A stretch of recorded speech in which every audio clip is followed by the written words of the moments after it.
Assalamualaikum warahmatullahi wabarakatuh. Saya Tiara Nurahayu dari kelompok 12 akan memaparkan materi tentang kelompok rentan pelanggaran hak asasi manusia. Perempuan, anak, dan kelompok rentan adalah kelompok yang termarginalkan dan juga mengalami banyak problematika ketidakadilan gender. Di antaranya adalah kesulitan yudisial, kemiskinan, lack of information, buta hukum, dan masih banyak yang lainnya. Saat ini kelompok rentan kesulitan mengakses bantuan hukum karena kondisi miskinnya yang belum terakui bahkan tidak dibuktikan karena tidak masuk ke dalam kondisi miskin dan tidak masuk ke dalam data kemiskinan di negara. Problematika bantuan hukum bagi perempuan, anak, dan kaum rentan, yakni tidak didapatkannya akses informasi mengenai beragam kekerasan dan kondisi yang dialami. Selain informasi mengenai langkah hukum yang ditempuh, selanjutnya akses terhadap bantuan hukum menjadi problematika yang utama, karena mereka tidak memiliki legalitas pengakuan sebagai masyarakat miskin, biaya mobilitas, serta ketahanan selama proses hukum dan pasca diberikannya bantuan hukum. Beragam problematika ini dapat dipecahkan diantaranya pada yang tidak mendapatkan pengakuan miskin dengan diberikannya pernyataan miskin oleh organisasi bantuan hukum yang bersedia memberikan bantuan hukum tersebut dibiayai oleh negara. Konsep bantuan hukum masyarakat rentan pelanggaran hak asasi manusia. Konsep bantuan hukum yang masih mengacu pada kerentanan ekonomi, yaitu mengakomodir kelompok rentan, merupakan amanah hak asasi manusia. Namun, pemberian bantuan hukum kepada kelompok rentan karena sistem patriarki dan konflik sosial belum ada dalam peraturan perundang-undangan, khususnya hal ini tidak mengacu pada peraturan perundang-undangan. Sedianya konsep bantuan hukum bersifat transformatif, yaitu dari bantuan hukum kepada semua masyarakat tanpa memandang status dan juga tanpa memandang jenis kelamin. Namun mengkomodir kerentanan karena sistem patriarki dan konflik sosial, selain pada kemiskinan, bantuan hukum dapat mengacu pada indikator yaitu kekerasan yang dialami, trauma yang berdampak pada diri dalam mengelola sumber kehidupan, contohnya pada kemampuan bekerja, dan respon sosial atau permintaan atau penerimaan lingkungan sosial, konflik sosial yang dialami oleh perempuan, anak, dan kelompok rentan tersebut. Adapun bantuan hukum dapat berupa pendidikan, penyadaran, pemberian bantuan hukum, litigasi, dan non-litigasi. Assalamualaikum warahmatullahi wabarakatuh. Saya Fadila Rohayati. Di sini saya akan melanjutkan pemaparan materi berikutnya.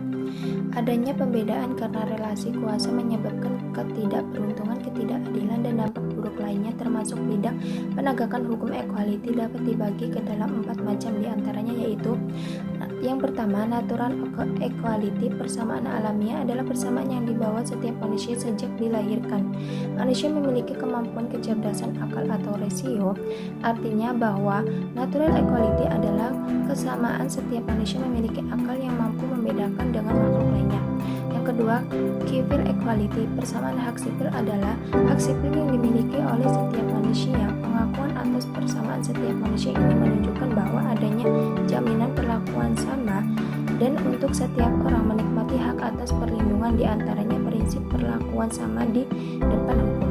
Yang ketiga, political equality. Persamaan politik merupakan hak yang sama bagi setiap warga negara untuk mengaktualisasikan hak politiknya dalam bentuk partisipasi pada urusan negara, diantaranya dalam bentuk hak untuk dipilih dan memilih pada pemilihan umum.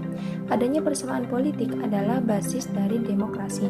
Yang keempat, ekonomi equality. Persamaan ekonomi adalah persamaan hak bidang ekonomi sebagai bagian dari upaya meningkatkan taraf hidup.